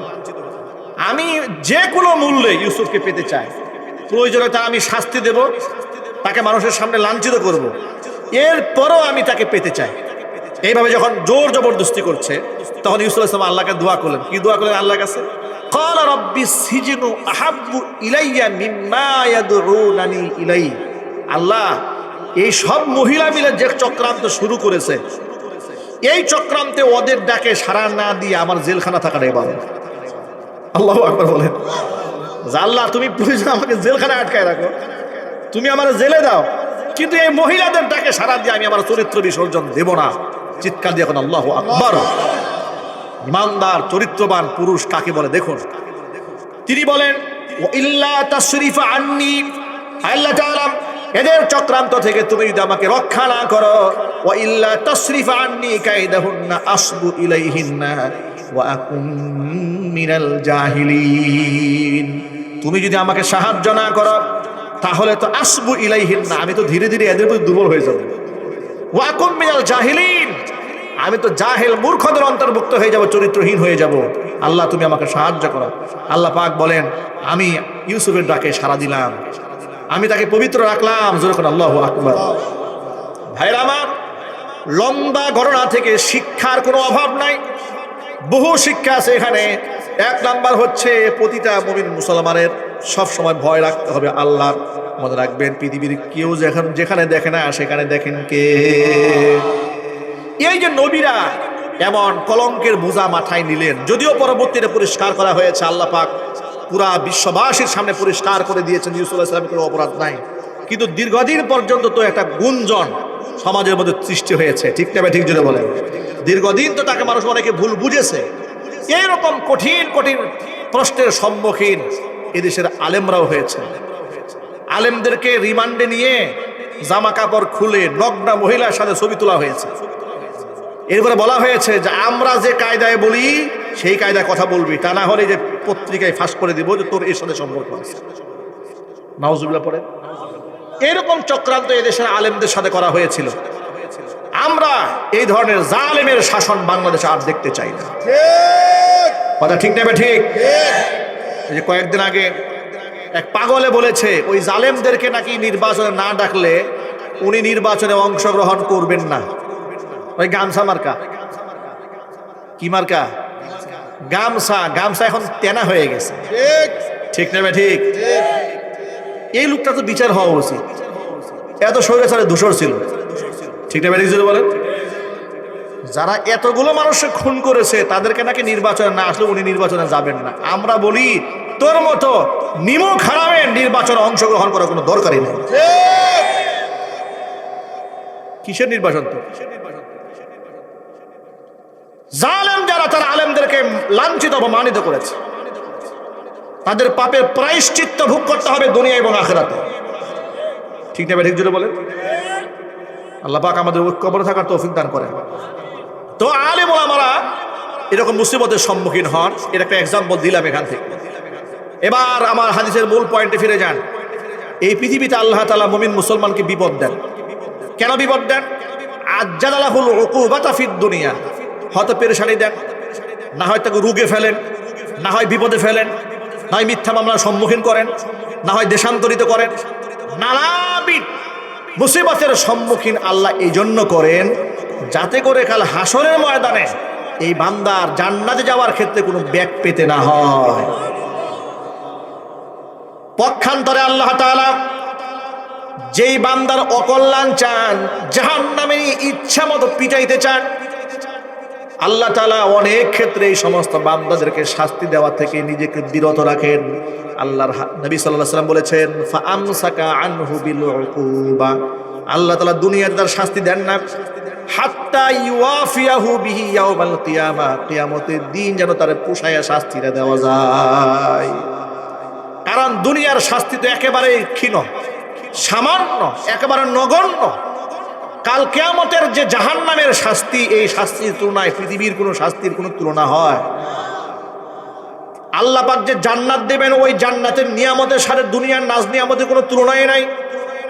আবার যে জাহান্নামের শাস্তি দেবেন, ওই জাহান্নামের শাস্তির সামনে এই দুনিয়ার শাস্তিতে কোনো শাস্তি না। এই জন্য সাহাবায়ে কেরাম যদি শয়তান ওয়াসওয়াসায় পড়ে গুনাহ করে ফেলেছেন, এমনকি ব্যভিচারও করে ফেলেছে, নবীজি সাল্লাল্লাহু আলাইহি ওয়াসাল্লামের সামনে এসে স্বেচ্ছায় মৃত্যুদণ্ড চেয়ে নিয়েছেন, যাতে করে দুনিয়াতে শাস্তি ভোগ করলেও জাহান্নামের আগুনে পড়তে না হয়। মানুষ যখন পাও ধৌত করে, পা দিয়ে গুনার পথেছে যতবার অগ্রসর হয়েছে, ওযুর পানির সাথে আল্লাহ রাব্বুল আলামিন পায়ের সমস্ত গুনাহগুলো ঝরিয়ে পরিষ্কার করে দেন। অঙ্গ প্রত্যঙ্গগুলো এমন ভাবে পাক এবং পরিচ্ছন্ন হয়, কিয়ামতের ময়দানে আদম আলাইহিস সালাতু ওয়াস সালাম থেকে নিয়ে শুরু করে সমস্ত নবীদের উম্মত কিয়ামতের ময়দানে এক জায়গায় জড়ো হয়ে যাবে। অগণিত মানুষ, কিয়ামত পর্যন্ত কত মানুষ দুনিয়াতে আসবে, সমস্ত মানুষ এক জায়গায় দাঁড়াবে। উম্মুল মুমিনিন মা আয়েশা রাদিয়াল্লাহু তাআলা আনহা হুজুরকে প্রশ্ন করেছিলেন, ইয়া রাসূলুল্লাহ, অগণিত উম্মতের মাঝে আপনি আপনার উম্মতগুলোকে কি করে বাছাই করে নেবেন? নবীজি সাল্লাল্লাহু আলাইহি সাল্লাম একটা উদাহরণ দিয়ে বলেছেন, আয়েশা রে, ধরো একটা বিরাট বড় ঘোড়ার পাল, অসংখ্য ঘোড়া আছে, কিন্তু এর মধ্যে কিছু ঘোড়া আছে কপাল এবং হাতের মধ্যে সাদা দাগ দেওয়া। অসংখ্য ঘোড়ার মাঝখান থেকে কপালের মধ্যে সাদা দাগ দেওয়া, হাতের মধ্যে সাদা দাগ দেওয়া ঘোড়াগুলাকে যদি মালিক বাছাই করতে চায়, তার কি কোনো অসুবিধা হবে? মায়েশা বললেন, মোটেও অসুবিধা হবে না। নবী করিম সাল্লাল্লাহু আলাইহি ওয়াসাল্লাম বলেছেন, আমার উম্মতেরা 5 ওয়াক্ত নামাজ পড়েছে, ওযু করে নামাজ পড়েছে, তাদের ওযুর অঙ্গ প্রত্যঙ্গগুলা নূর দ্বারা আমি নবীজি সাল্লাল্লাহু আলাইহি ওয়াসাল্লাম চমকাতে দেখব। গুররাম মুহাজ্জালিন, একেবারে ঝলমল করবে অঙ্গ প্রত্যঙ্গগুলো। আমি এগুলা দেখে দেখে আমার উম্মাকে আমি বাছাই করে দেব। আল্লাহু আকবার বলেন। আবু হুরায়রা রাদিয়াল্লাহু তাআলা আনহু হাদিসের রাবী, তিনি যখন ওযু করতে যেতেন, আল্লাহ পাক তো নির্দেশ দিয়েছেন যে ওযু যেন আমরা এই কোণ পর্যন্ত করি। আবু হুরায়রা ওযু করতে করতে বগল পর্যন্ত ধুয়ে ফেলতেন। সাহাবায়ে কেরাম প্রশ্ন করলেন, কি ব্যাপার আবু হুরায়রা, কোন পর্যন্ত সকলে হাত ধৌত করে, আপনি বগল পর্যন্ত ধন কেন? আবু হুরায়রা বলেছেন, আমি আমার নবীর মুখে নিজ কানে শুনেছি, ওযুর পানি যে পর্যন্ত স্পর্শ করেছে সে পর্যন্ত অঙ্গ প্রত্যঙ্গ ঝলমল করবে হাসরের ময়দানে। আমি বুগল পর্যন্ত ইচ্ছা করে পানি পৌঁছায় দেই, যাতে করে হাসরের ময়দানে আমি আবু হুরায়রার অঙ্গ বুগল পর্যন্ত নবীজি চমকাতে দেখে। সুবহানাল্লাহ, জোরে বলা যাবে না ভাই? কিছু কিছু আমল এভাবে ওযুর পানির সাথে ধুয়ে যায়, কিছু কিছু আমল রোগের বিনিময়ে আল্লাহ মাফ করে দেন, কিছু কিছু আমল সৎকার বিনিময়ে কিছু কিছু গুনাহ মাফ হয়ে যায়, কিছু কিছু গুনাহ মানুষজন হোঁচট খায়, আল্লাহ পাক গুনাহ মাফ করে দেন। মানুষের জীবনে যে জ্বর হয়, ঠান্ডা হয়, কাশি হয়, রোগ ব্যাধি হয় না ভাই, অনেক সময় লোকেরা বুঝে না, তারা মনে মনে বলে যে মাদ্রাসায় এত টাকা দান করি, খালি আমারই রোগ হয়। ওই যে আব্দুল করিম যে সুদের ব্যবসা করে, আর কোনো রোগ চোখ নেই, কি আসে না? জোরে বলেন। এটা গ্রামে গঞ্জে কানা ঘুষা হয়। হুজুরা কি মিথ্যা কথা বলে নাকি? হুজুরা বলে যে আল্লাহকে ডাকলে আল্লাহ খুব শুনেন, সব ডাক কবুল হয়। আমি যদি আপনাদেরকে এখন ছোট্ট একটা প্রশ্ন করি, যে আপনি এই গাবতলির মাঠ থেকে যদি আল্লাহকে ডাক দেন, আপনি যত বড় গুনাহগার হন না কেন, আল্লাহকে ডাক শুনবে না? এই বিশ্বাস আছে মনে? কার কার আছে? হাত দেখি তো। মানে মন থেকে হাত উঠাবেন যে এই বিশ্বাস কি আপনার অন্তরে আছে? আসলে আছে? মাশাআল্লাহ, হাত নাম। এটাকে ঈমান বলে। কি বলে এটাকে? এটা ঈমান বলে। এই কথাটা আল্লাহ কোরআনে লিখে দিয়েছেন। আল্লাহ পাক যে আমাদের ডাক শুনতে পান, আল্লাহ পাক বলেন, উজিবু দাওয়াতাদ দাঈ ইযা দাআন। আমি শুধু বান্দার ডাক শুনি না, আমার বান্দা যখনই আমাকে ডাকে, বান্দার ডাকে আমি তাৎক্ষণিক সাড়া দিয়ে দিই। এখন আপনার মনের মধ্যে নতুন একটা প্রশ্ন জেগেছে। কোরআনে আল্লাহ পাক তো একটা মিথ্যা শব্দও বলেন নাই। ওয়ামান আসদাকু মিনাল্লাহি কিলা, আল্লাহর চেয়ে সত্যবাদী তো কেউ হতে পারে না। ওয়ামান আসদাকু মিনাল্লাহি হাদিসা, আল্লাহর চেয়ে সত্যবাদী কি কেউ আছে? জোরে বলেন।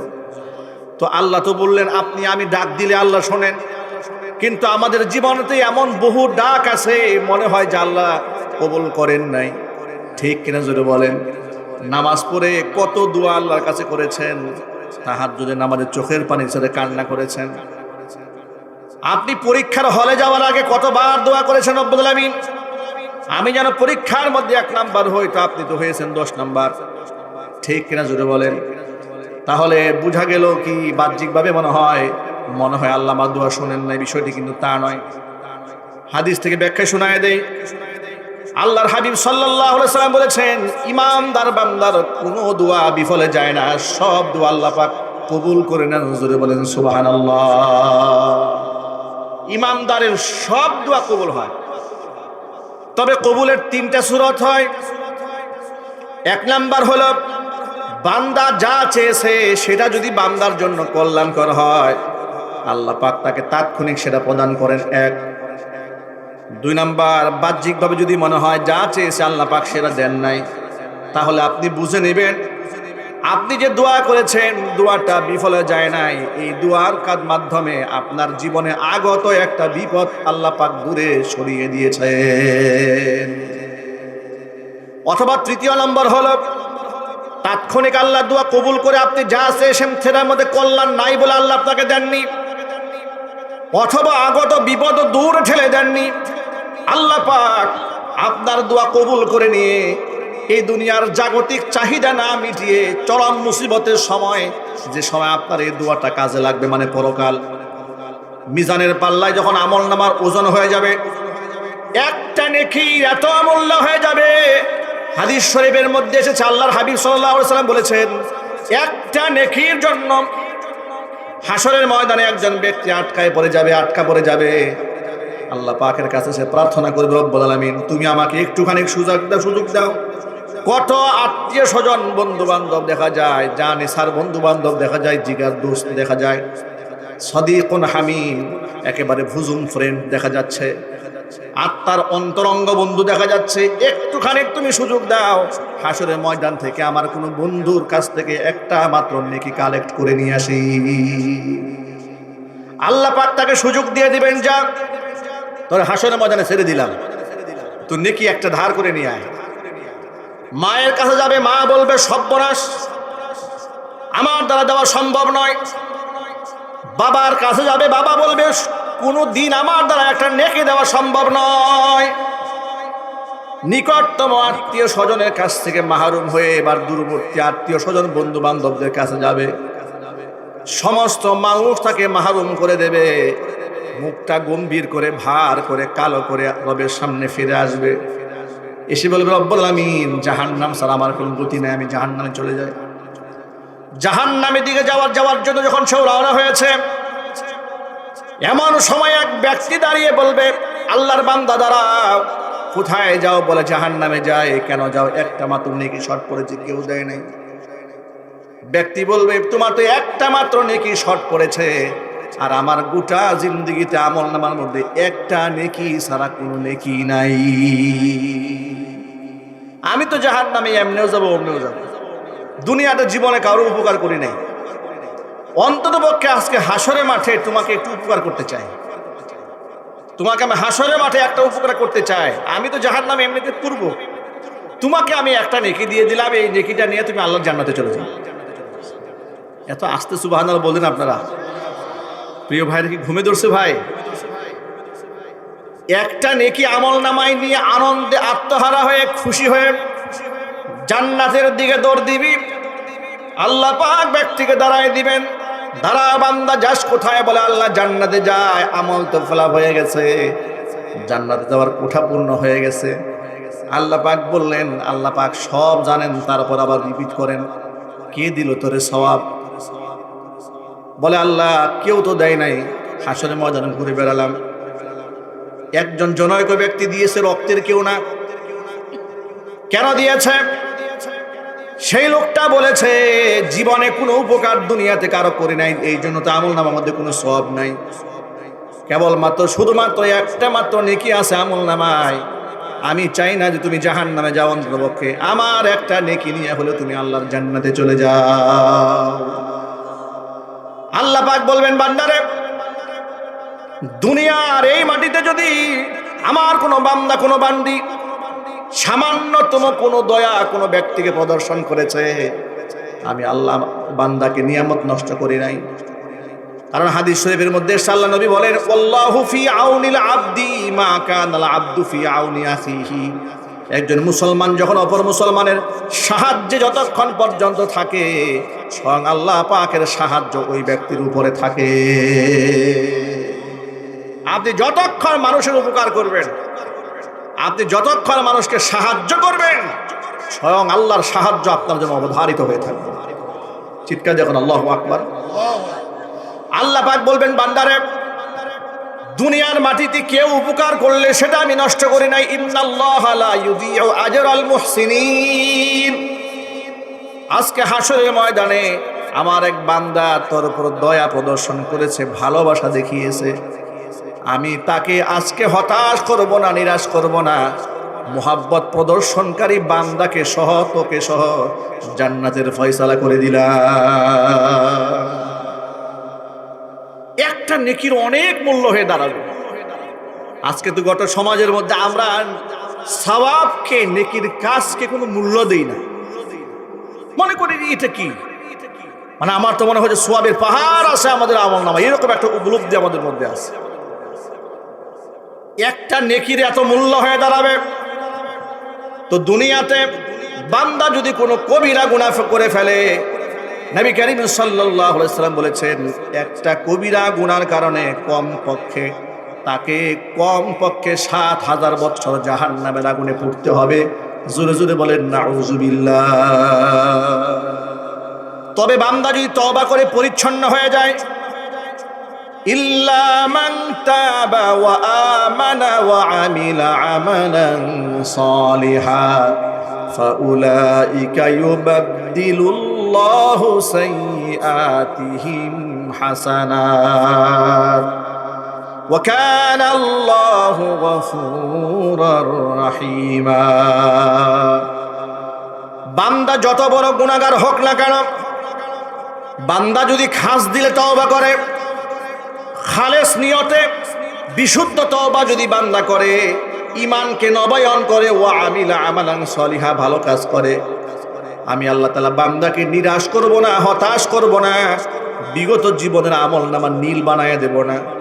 আমলনামার মধ্যে তো গুনাহ ছিল, ফাউলাইকা ইউবাদদিলুল্লাহু সাইয়্যাতিহিম হাসানাত, তার সমস্ত গুনাহগুলোকে আমি আল্লাহ নেকি দ্বারা বদলায় দেব। আল্লাহ পাক এতটা দয়ালু, এতটা মেহেরবান, তওবা করলে আল্লাহ পাক বান্দাকে মাফ করে দেন। যে কথা বলতে চেয়েছিলাম ভাইরা আমার, অনেক সময় সমাজে লোকেরা ৫ ওয়াক্ত নামাজ পড়ে, রোজা রাখে, হজ করে, যাকাত দেয়, কিন্তু রোগ হয়, জ্বর হয়, ঠান্ডা হয়, ডায়রিয়া হয়, কলেরা হয়, ক্যান্সার পর্যন্ত হয়ে যায়। ঠিক না? এই সমাজের কিছু লোকেরা নাউযুবিল্লাহি মিন যালিক বাজে কথা বলে। বড় কোনো রোগ হয়ে গেলে সমাজের লোকেরা ফাহিশা কথা বলে, এই লোকের তো খাসলত ভালো না, তো এত রোগ হবেই, বলে কিনা জোরে বলে, এই লোকের চরিত্র ভালো না, তো নামাজ কালাম পড়লে কি হবে, লোক ভালো না, খুব খারাপ লোক, এই জন্য রোগ ব্যাধি বিপদ আপদ ছাড়েই না। নাউযুবিল্লাহ পড়েন। আচ্ছা, রোগ ব্যাধি এটা কি শুধু পাপের কারণে আসে? কথা বলে না। রোগ ব্যাধি কি শুধু পাপের কারণে আসে? যদি এটা হতো যে শুধু পাপের কারণে রোগ ব্যাধি হয়, তাহলে পৃথিবীর কোন নবী রাসূলের কোনো রোগ হইতো না। কারণ নবীরা বেগুনাহ মাসুম ছিলেন। নবীদের আমলনামার মধ্যে কোনো গুনাহ আছে ভাই? কোনো গুনাহ নাই। কিন্তু নবীদের তো এত বড় বড় রোগ হয়েছে। আমাদের কলিজার টুকরা নবী বিশ্বনবী মুহাম্মদ রাসূলুল্লাহ সাল্লাল্লাহু আলাইহি ওয়াসাল্লামের মাথার মধ্যে জাদু করা হয়েছিল। 6 মাস পর্যন্ত নবীজি মাথার মধ্যে সেহেরের কারণে কষ্ট করেছেন। স্মৃতিশক্তি দুর্বল হয়ে গিয়েছিল, অনেক সময় একটা কাজ করে সেটা আর মনে থাকতো না। 6 মাস তো আল্লাহ নবী সাল্লাল্লাহু আলাইহি ওয়াসাল্লাম নিজে কষ্ট পেয়েছেন। এমনকি ইন্তেকালের আগ মুহূর্তে নবী করিম সাল্লাল্লাহু আলাইহি ওয়াসাল্লাম বলছেন যে খাইবার যুদ্ধ বিজয়ের পরে জনক ইহুদি মহিলা খাসির গোশতের রানের মধ্যে বিষ মিশিয়ে যা আমাকে খেতে দিয়েছিল, আমি যখন খেতে উদ্যত হয়েছিলাম, এমনকি আমি মুখের মধ্যেও কিছুটা নিয়ে ফেলেছিলাম, ঠিক ওই সময় সে গোশতের হাত দিয়ে আমাকে ডেকে বলেছে, মুহাম্মদ সাল্লাল্লাহু আলাইহি ওয়াসাল্লাম, মুখ থেকে গোশত ফেলে দিন, ইন্নাহা মাসমুমা, এটাকে বিষাক্ত করা হয়েছে। চিৎকার করে আল্লাহু আকবার। কিন্তু গোশতের কিছু অংশ তো আমার পেটের মধ্যে ঢুকে গিয়েছে। কিছু অংশ ঢুকে যাওয়ার কারণে আমি আজও সেই কষ্ট অনুভব করি। সুবহানাল্লাহ বলেন, আল্লাহু আকবার বলেন। আল্লাহ নবী সাল্লাল্লাহু আলাইহি ওয়াসাল্লাম নিজে রোগাক্রান্ত হয়েছেন, কষ্ট পেয়েছেন, দুঃখ পেয়েছেন। নবী আইয়ুব আলাইহিস সালাতু ওয়াসসালাম লম্বা সময় অসুস্থ ছিলেন। ঐতিহাসিক বর্ণনার মধ্যে কোন বর্ণনার মধ্যে পাওয়া যায় 18 বছর, কোন বর্ণনার মধ্যে পাওয়া যায় 7 বছর রোগাক্রান্ত ছিলেন। লম্বা সময় রোগাক্রান্ত থাকার পরে 63 বছর বয়সে তার রোগ শুরু হয়। 70 বছর পর্যন্ত রোগটা দীর্ঘায়িত হয়। কত বছর বয়সে রোগ হয়? কথা বলে না কেন? 63 বছর বয়সে নবী আইয়ুব আলাইহিস সালাতু ওয়াসসালাম রোগে আক্রান্ত হন। 7 বছর রোগাক্রান্ত থাকার পরে বয়স কত হলো? 70 বছর। এই 70 বছর রোগে আক্রান্ত হলেন, অবস্থা এমন হলো পরিবারের সদস্যরা তাকে পরিবার ছাড়া করে দিলেন, তাকে নির্জনে একাকী ফেলে রাখলেন। জনৈক ব্যক্তি তাকে প্রশ্ন করেছিলেন, ও আল্লাহর নবী আইয়ুব, আপনি তো আল্লাহর নবী হন? বলে, হ্যাঁ আমি আল্লাহর নবী হই। তা আপনার যে এত ভয়াবহ রোগ হয়েছে, আপনার কি রাগ হয় না? আপনি অধৈর্য হন না? আল্লাহর উপর কি জেদ হয় না যে আল্লাহ কি করলাম জীবনে, তুমি আমার এত বড় রোগ দিলা? নবী আইয়ুব আলাইহিস সালাতু ওয়াসসালাম কি জবাব দিয়েছিলেন, এই কথাটা কান খাড়া করে, খরগোশের মতো কান খাড়া করে মনে রাখবেন, সারা জীবন মনে রাখবেন যে আইয়ুব আলাইহিস সালাতু ওয়াসসালাম কি জবাবটা দিয়েছিলেন। আগে বলতে হবে সুবহানাল্লাহ, কারণ এই প্রশ্নের জবাবের মধ্যে আমাদের সকলের প্রশ্নের জবাব আছে। আইয়ুব আলাইহিস সালাতু ওয়াসসালাম জবাবে বললেন, শোনো, তোমরা যে বলো আমি অধৈর্য হই নাকি, আমার গুসা হয় নাকি, আমি আল্লাহর উপর রাগ হই নাকি, কেন হব? আমার আল্লাহ তাআলা আমাকে 63 বছর সুস্থতার নিয়ামত দান করেছিলেন। আমি তো অসুস্থ হয়েছি মাত্র 7 বছর। আমাকে যে আল্লাহ 63 বছর পর্যন্ত সুস্থতার নিয়ামত দান করেছেন, ওই নিয়ামতের শুকরিয়া তো আমি আদায় করতে শেষ করতে পারি নাই। রোগ হয়েছে মাত্র 7 বছর, এতে আমি পাগল হয়ে যাব নাকি? এতে 70 বছর আল্লাহ পাক আমাকে সুস্থ রাখলেন, ওই নিয়ামতের শুকর কোথায়? আল্লাহু আকবার বলেন। এই হচ্ছে ইমানদার। আর আপনি 2 দিন হয় না জ্বর হয়েছে, আল্লাহর গালি দেওয়া শুরু করছেন। মাত্র নামাজ পড়ে, সারা জীবন তো নামাজ পড়ে নাই, তবলিগে চিল্লাই গিয়ে একটু আল্লাহর ওলি হয়েছে। নামাজ কালাম পরে আর বিপদ আপদ হয়, আর আল্লাহর গালি দেওয়া শুরু করছে। মানে সবার কথা বলি না, অনেক আম মানুষ আছে না ভাই, যারা কোরআন শোনার জ্ঞান কম, তারা মনে মনে ভাবে আমি তো ভালো হয়ে গেছি, তো আমার রোগ হয় কেন? কেন রোগ হয় আপনাদেরকে ছোট্ট একটা হাদিস শোনায় দেই। নবী করিম সাল্লাল্লাহু আলাইহি ওয়াসাল্লাম বলেছেন, আল্লাহ পাক এই দুনিয়াতে যে বান্দার উপকার চান, কল্যাণ চান, আল্লাহ পাক চান তার বান্দার পরকালে শাস্তি না পাক। কারণ দুনিয়ার সফলতাও মূল সফলতা নয়, দুনিয়ার ব্যর্থতাও মূল ব্যর্থতা নয়, দুনিয়ার কষ্ট আসল কষ্ট না, দুনিয়ার সুখ আসল সুখ নয়, আসল সুখ পরকালে, আসল কষ্ট পরকালে, আসল আনন্দও পরকালে, আসল দুঃখও পরকালে। নবী করিম সাল্লাল্লাহু আলাইহি ওয়াসাল্লাম বলেছেন, শুধুমাত্র আলামে বারজাখে, কবরের জীবনে যে মানুষকে শাস্তির সম্মুখীন হতে হবে, এই শাস্তিটা এতটা ভয়ঙ্কর। কবরের জীবনে শাস্তিটাই এত ভয়াবহ, একজন ব্যক্তি যদি তার জীবনের শুরু থেকে শেষ পর্যন্ত সুখের সমুদ্রে হাবুডুবু খায়, তাকে যদি কবরের আযাব সামান্যতম টাচ করা হয়, তারপরে বান্দাকে যদি প্রশ্ন করা হয় তোমার জীবনে কোনো সুখ ছিল, বান্দা স্পষ্ট জানাই দেবে আমার জীবনের সুখ বলতে কিছুই ছিল না। পক্ষান্তরে আল্লাহ তাআলা জান্নাতের নাজ নিয়ামতটা এত বিশাল আর বিস্তীর্ণ করেছেন, এত ব্যক্তি সেই নিয়ামত। এই দুনিয়ার সবচেয়ে দুঃখী মানুষকে যদি জান্নাতের মধ্যে একটা মুহূর্তের জন্য ছেড়ে দেওয়া হয় আর তাকে যদি জিজ্ঞেস করা হয় তোমার জীবনে কোনো কষ্ট ছিল নাকি, বান্দা বলবে আল্লাহর কসম করে বলি আমার মানব জীবনে কোনোদিন কোনো কষ্ট স্পর্শই করে নাই। সেই সুখটা এমন সুখ আল্লাহ যেন আমাদেরকে দান করেন। জোরে কোন আমিন। এবার মূল কথা বলি, যে হাদিসটা বলতে চেয়েছিলাম, নবী করিম সাল্লাল্লাহু আলাইহি সাল্লাম বলেছেন আল্লাহ পাক যে বান্দাকে পছন্দ করেন আল্লাহ চান না যে পরকালে সে বিপদগ্রস্ত হোক। এই জন্য দুনিয়াতে আমলের যদি কোনো ত্রুটি বিচ্যুতি হয়, কোনো গুনাহ হয়ে যায়, ফাআজ্জালা লাহুল উকুবাতা ফিদ দুনিয়া, দুনিয়ার মধ্যে আল্লাহ পাক তার শাস্তিটা দিয়ে দেন। হয়তো পেরেশানির মধ্যে ফেলে শাস্তি দেন, না হলে মিথ্যা মামলায় তাকে আটকায়া দেন। ইমানদার ব্যক্তিদের জীবনে দেখবেন কষ্টের কোনো শেষ নাই। আল্লাহর দিন কায়েমের সংগ্রাম করে কত মানুষ সুখের সংসার করে, সুদের ব্যবসা করে, তাদের নামে মামলা নাই, মোকদ্দমা নাই, জেল নাই, জরিমানা নাই, হুমকি নাই, ধামকি নাই, কিন্তু ইমানদার ঘর ছেড়েছে, বাড়ি ছেড়েছে, আল্লাহর কোরআনের কথা বলে, কোরআনের রাজ সমাজের মধ্যে কায়েম করতে চায়, তার নামে মিথ্যা মামলার কোনো অভাব নাই। ঠিক না? মানে তার জীবনে কষ্টের কোনো শেষ নাই। আলেম ওলামারা কত কষ্ট করে সারা দুনিয়া চষে বেড়ান, মানুষদেরকে দিনের দাওয়াত দেন, নামাজের কথা বলেন, রোজার কথা বলেন, হজের কথা বলেন, যাকাতের কথা বলেন, নিজে নামাজ কালাম করেন, ঘরের বউরে পর্দায় রাখেন, মাদ্রাসা পরিচালনা করেন, মসজিদ পরিচালনা করেন। এক কথায় সমাজের মধ্যে একজন ইনসাফগার ব্যক্তি, পবিত্র ব্যক্তি। ঠিক না বেটে হুজুরে বলেন? মদের আড্ডায় পাওয়া যায় না, জুয়ার আড্ডায় পাওয়া যায় না, গাজার আড্ডায় পাওয়া যায় না, কোন সন্ত্রাস কর্মকাণ্ডে পাওয়া যায় না, টেন্ডার বাজিতে পাওয়া যায় না, চাঁদাবাজিতে পাওয়া যায় না, ঘুষখোর নন, লম্পট নন, বদমাশ নন। এমন পবিত্র মানুষের বিরুদ্ধে অপবাদ দেওয়ার জন্য এই সমাজের মধ্যে মানুষ আছে না না?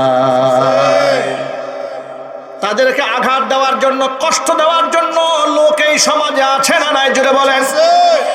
বিগত স্বৈরাচারীর আমলে দেখেছেন শুধুমাত্র 2021 সালে 2600 আলেমের নামে মিথ্যা মামলা দেওয়া হয়েছিল। এমনকি 116 জন সম্মানিত আলেম নামের তালিকা করে দুদকে জমা দেওয়া হয়েছিল। ঠিক না বেড়ে জুড়ে বলেন? আলেমদেরকে বেইজ্জত করার জন্য প্রচেষ্টার কোনো শেষ নাই। প্রশ্ন হলো আলেমরা এত পবিত্র মানুষ, দুনিয়াতে এত কষ্ট কেন? এই প্রশ্নের জবাব আমার দেওয়া দরকার নাই। 1500 বছর আগে আল্লাহর নবী নিজে দান করেছেন।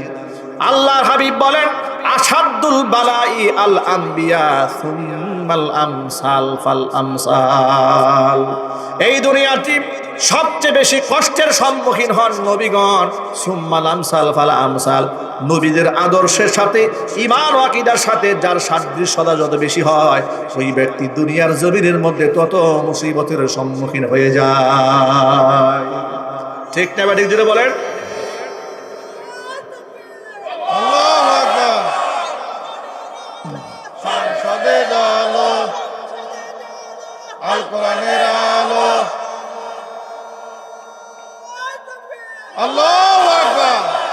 পবিত্র চরিত্রে অধিকারী মানুষ সমাজের মধ্যে চরিত্রহীন বানাবার জন্য তাদের বিরুদ্ধে ষড়যন্ত্র করা হয়। ঠিক নেবে? ঠিক। আল্লামা মামুনুল হক হাফিজাহুল্লাহকে মানুষের সামনে লাঞ্ছিত, অপমানিত করার জন্য নিজের বউকে দিয়া নাটকীয় কায়দায় ধর্ষণের মামলা দেওয়া হলো। কথা বলে না? তিনি আল্লাহর নামের কসম করেছিলেন, নিশ্চয় আপনাদের মনে আছে। এটাকে মুবাহালা বলা হয়। তিনি বলেছিলেন যে উনি আমার স্ত্রী, অথচ গোটা দুনিয়ার মধ্যে তারা ছড়িয়ে দিয়েছিল এটা তিনি অন্যায় করেছেন। নাউজুবিল্লাহ। সে ভাষা আমরা মুখে বলবো না।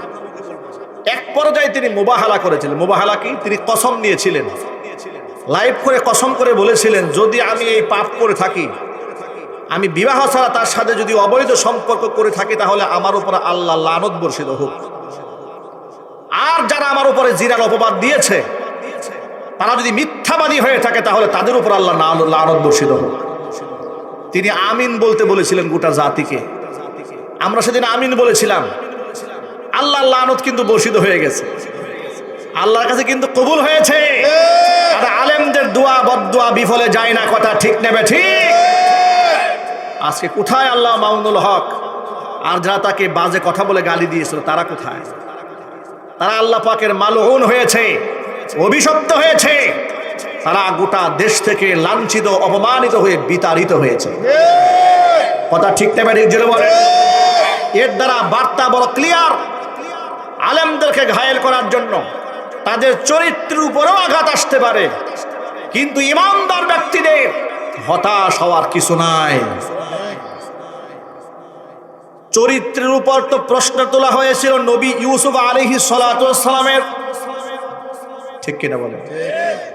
এত পবিত্র মানুষ তিনি, আল্লাহ পাকের মাহবুব পিয়ার বান্দা। ইউসুফ আলাইহিস সালাতু ওয়াস সালামকে তার পিতা ইয়াকুব আলাইহিস সালাতু ওয়াস সালাম বড্ড ভালোবাসতেন। 10 ভাইয়ের হিংসা লেগে গেল, তাকে হত্যার ষড়যন্ত্র করলো।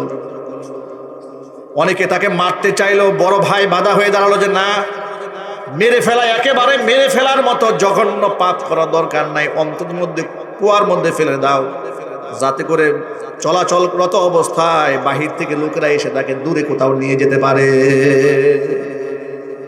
আল্লাহ পাক যদি বাঁচাতে চান, পৃথিবীর কেউ তারা মারতে পারে? আরো জোরে বলেন। শহীদ আল্লামা সাইদি রহমাতুল্লাহি আলাইহিকে গোটা দেশের সবগুলো প্রশাসনের লোক একত্রে, একটা রাষ্ট্র, একটা সরকার, ইন্টেলিজেন্স ব্রাঞ্চ, গোয়েন্দা সংস্থা, পার্শ্ববর্তী রাষ্ট্র, তাদের গোয়েন্দা সংস্থা সহ সকলে সম্মিলিত প্রচেষ্টা করেছিল প্রথম টার্গেট আলেমকে শেষ করে দেওয়ার জন্য। ঠিক কিনা জোরে বলেন। প্রথম ফাঁসির রশিটা তার গলার মধ্যে পরাবার চেষ্টাই করা হয়েছিল, কিন্তু আল্লাহ যদি বাঁচাতে চান তাহলে কেউ তারে মারতে পারে? আল্লাহ পাক তাকে 13 বছর বাঁচিয়ে রেখেছিলেন। কিন্তু ওই যে আল্লাহর কাছে সবসময় দোয়া করেছেন যে আল্লাহ তুমি আমাকে শহীদ মৃত্যু দান করো, আল্লাহর কাছে সেই দোয়া হয়তো মঞ্জুর হয়ে গেছে, ঠিক না ভাই? আল্লাহর কাছে সেই দোয়া মঞ্জুর হয়েছে। আল্লাহ পাক তাকে শহীদি মর্যাদা দিয়ে অত্যন্ত সম্মানের সাথে রাজা বাদশার চাইতে দামি সম্মান দিয়ে দুনিয়া থেকে উঠাই নিয়ে গেছে।